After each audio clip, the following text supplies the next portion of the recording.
Bookworm! Dark Bleatings, everyone! I thought today we would do my top 10 favourite, but in no particular order, Stephen King opening lines.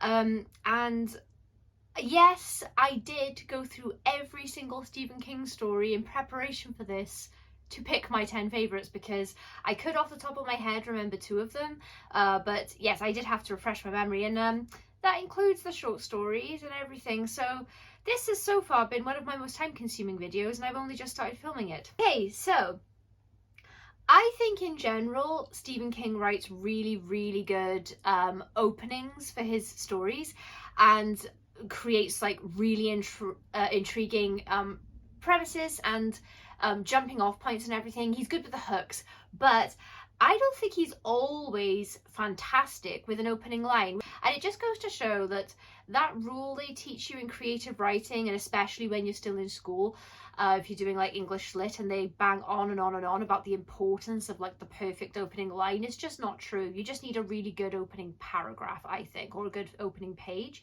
Anyway, let's get the one that everyone knows is coming out of the way, because this is often cited as one of the greatest opening lines of all time, and it is from The Gunslinger. So these are in no particular order for my favourites, but I thought I'd get The Gunslinger out of the way first rather than save it to the end, because everybody knows that this would be on the list.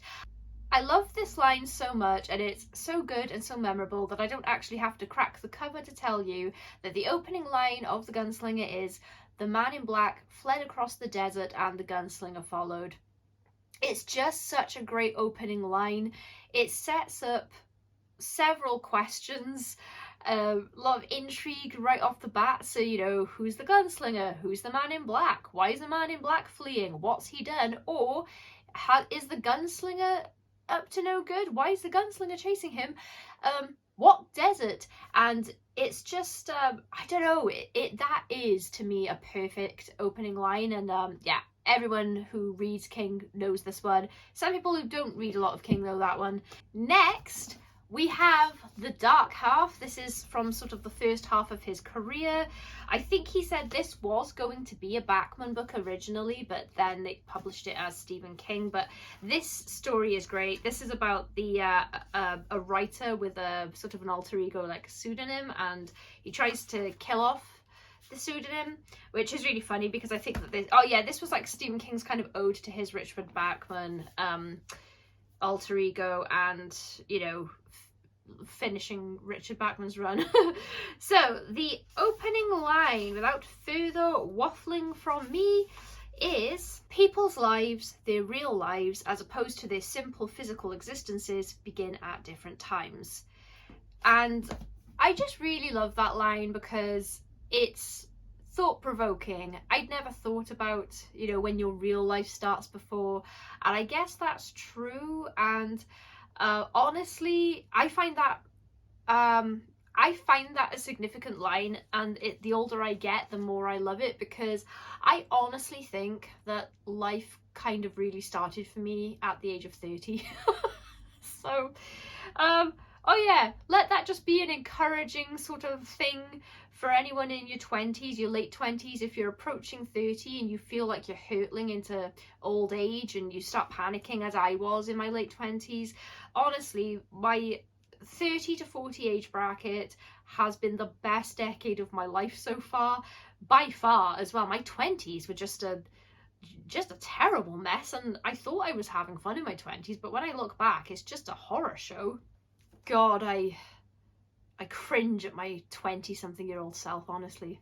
I love great lines that give you a little extra something to think about outside of the context of the story that they're in. Okay, next up we have an opening line from a short story from Everything's Eventual. So this is sort of a collection from somewhere near the middle of his career, and it is the opening of LT's Theory of Pets. This opening line goes as follows. "My friend LT hardly ever talks about how his wife disappeared or how she's probably dead, just another victim of the Axeman, but he likes to tell the story of how she walked out on him."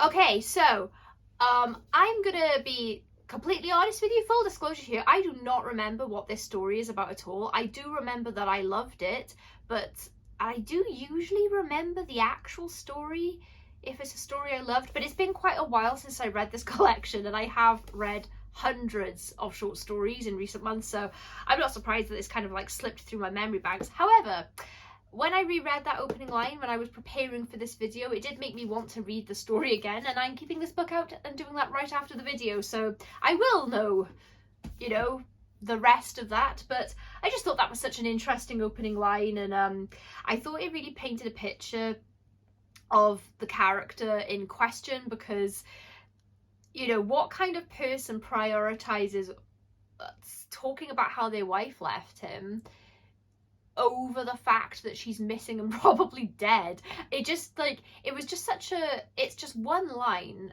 and such a great way to give you a glimpse into sort of the character's mindset, this husband's mindset. So I really loved that. I love lines that read like they're really simple initially, but when you think about them for like a second longer, you realize how much information is actually in that line.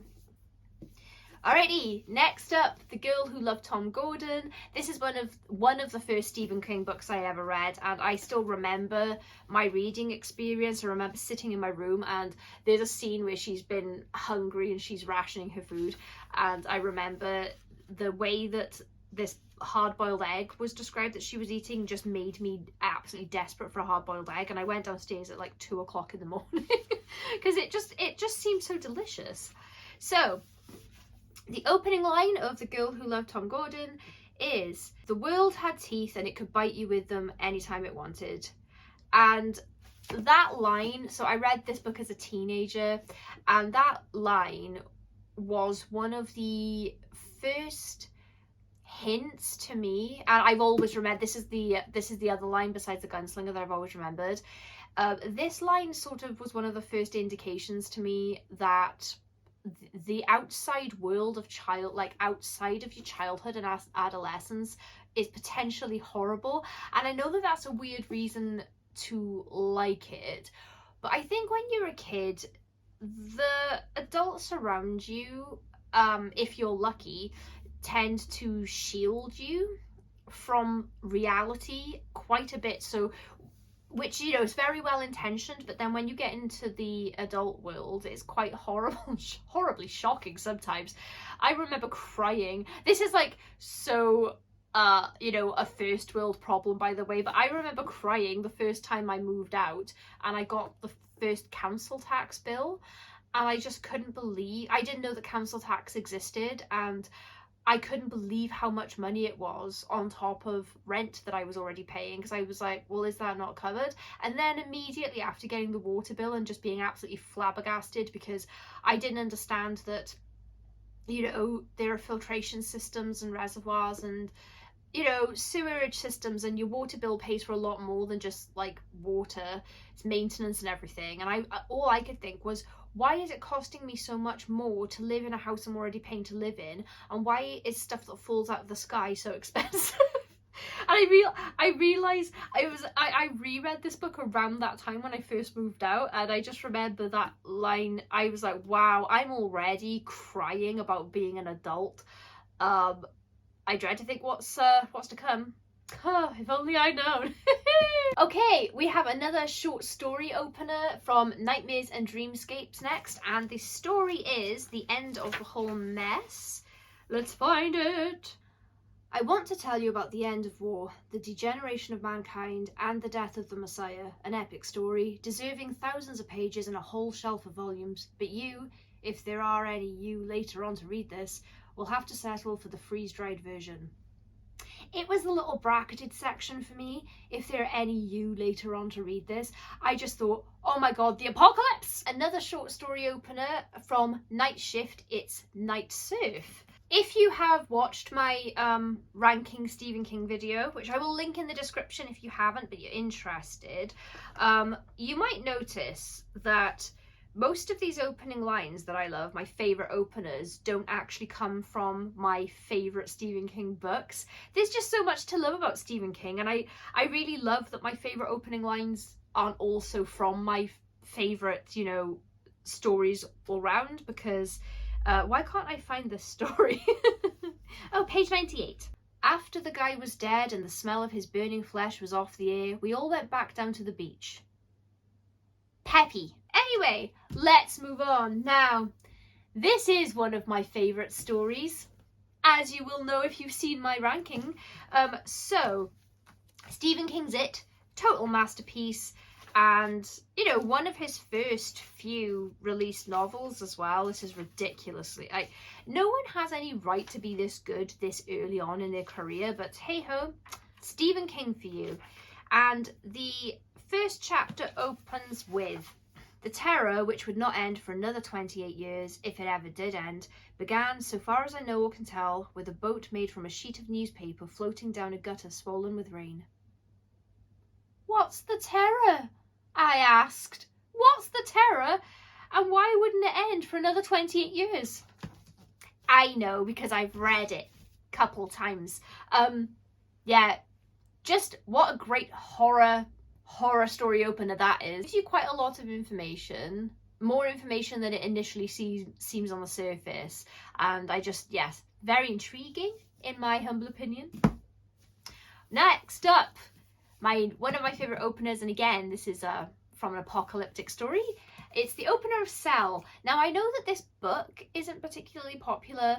It's not in my top 10 or anything, but I do rank this one more highly than a lot of other people seem to. I think, to be honest, although no, this isn't really fair to say, but the impression that I got was that because people really didn't like the film adaptation, people kind of remember the book as being the same as the film, and they kind of like judged the book like in their memory and hindsight from what happens in the film. But the film does change things, and I much prefer the book. I was really disappointed with the adaptation, even though I really liked the cast. But anyway, this is about opening lines, not overall stories, and the opening line of Cell is: the event that came to be known as the Pulse began at 3:03 p.m. Eastern Standard Time on the afternoon of October 1st.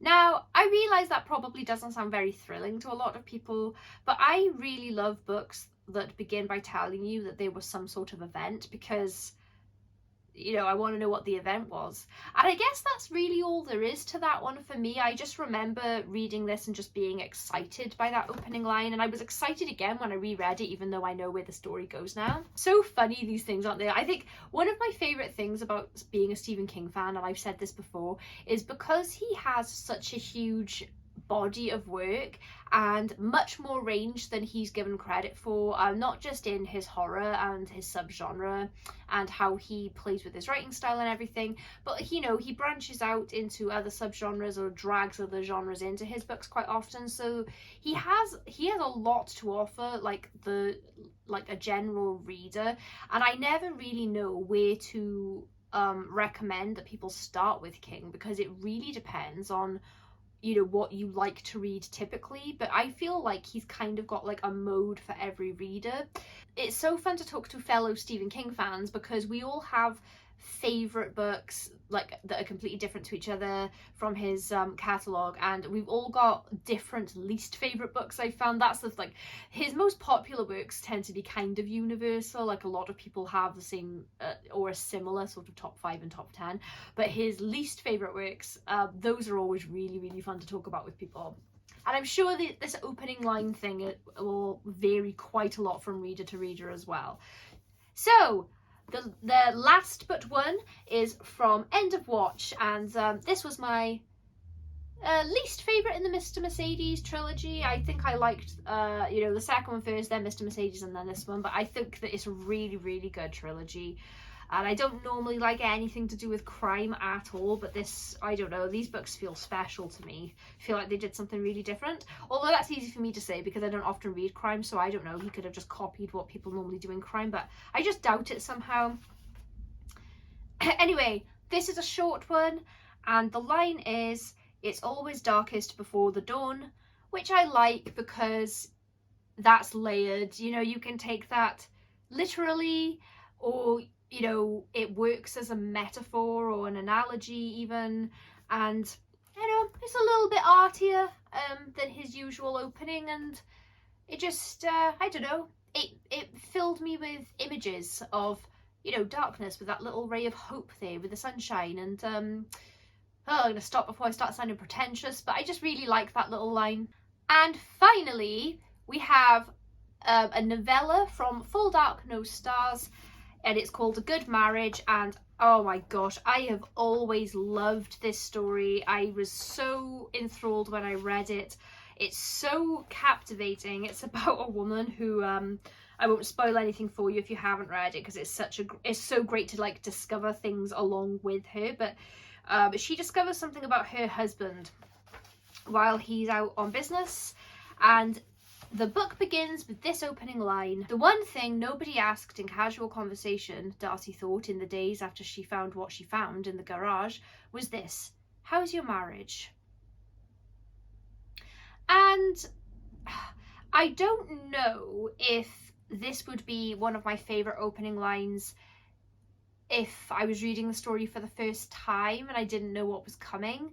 But I feel like that line is like much better on a second read, on a reread, when you have the context of the entire story and the concept of Darcy's marriage, you know, in your mind. I don't want to spoil it for anybody, but A Good Marriage is just, I feel like it's one of his best novellas, and it's one of my favourite of his stories in general, I think. And yeah, it's just a great book. So that last line is the only one that's a little bit different, because I guess I can acknowledge that I'm not judging that solely on how strong the line is, but more what follows it. But I can't help it, because when I was rereading all of these opening lines, that one just stuck with me and I had to pick it. I'd really love to know what your opening lines are. I would like to know what your favourite Stephen King opening lines are, if you have favourite lines, if there are any that have stuck out to you over time, or say there's like a Stephen King book that you read years ago and something about the opening has stayed with you. I would love to know what that is in the comments, because I have a few book openers that have stuck with me, but not lines specifically. So the opening of Rose Madder has always really stayed with me. I thought that was really powerful. But yeah, what do you think? I'd love to know if you particularly disagree with any of my picks and why. I love talking about these things in the comments. Just a little book worming around, worming around, worming. Oh, hi. I'll subscribe, I promise. I'll subscribe. Ah! Subscribe or you're next. Anyone see where my bookworm went? I will be back tomorrow gaming with my brother Gamergoat. We're playing Silent Hill 2 remake at the moment and I'm finding it really scary. Then on Saturday we'll have some more bookish content for you, and on Sunday we will be back with another author interview. See you soon, please!